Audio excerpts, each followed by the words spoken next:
Диагностико-консультативный отдел – это совсем новое название, всегда мы существовали как Республиканская психолого-медико-педагогическая консультация. Республиканская ПМПК была организована еще в 1991 году, когда еще нашего центра не было, и первую консультацию возглавляла Измагомедова Айжан Избергеновна, и она автор первого положения о деятельности психолога и медико-педагогической консультации.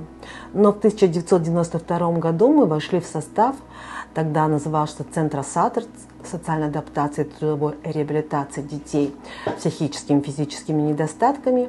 И с 1994 года я возглавляю республиканскую ПМПК. В компетенцию республиканской ПМПК еще входит оказание организационно-методической, практической помощи психолого-медико-педагогическим консультациям.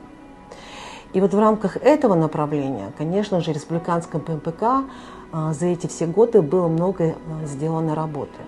Ну, во-первых, мы разрабатывали проекты положений, правил деятельности ПМПК, и каждое правило вносили какие-то новые изменения.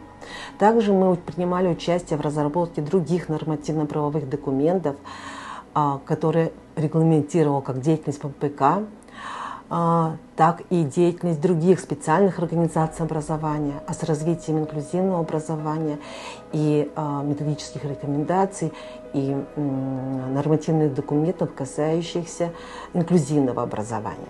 Всего за это время, с 1995 года, мы провели около 27 курсов повышения квалификации для всех специалистов ПМПК. Другое направление в рамках оказания методической помощи – это разработка различных учебно-методических пособий, методических рекомендаций, справочных руководств по диагностике и консультированию детей с особыми образовательными потребностями.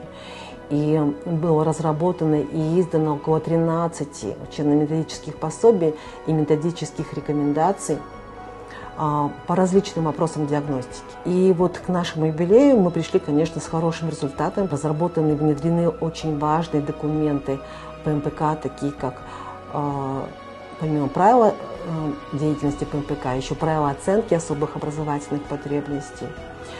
И программы.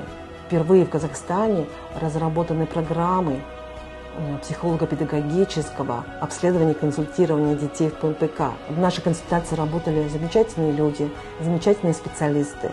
Конечно, уже за эти 30 лет люди, работавшие здесь, по разным причинам ушли из нее. Я благодарна всем специалистам, даже сложно перечислить всех, начиная от Веры Николаевны Лоскутовой, врача-психиатра и невропатолога, который начинал эту работу здесь.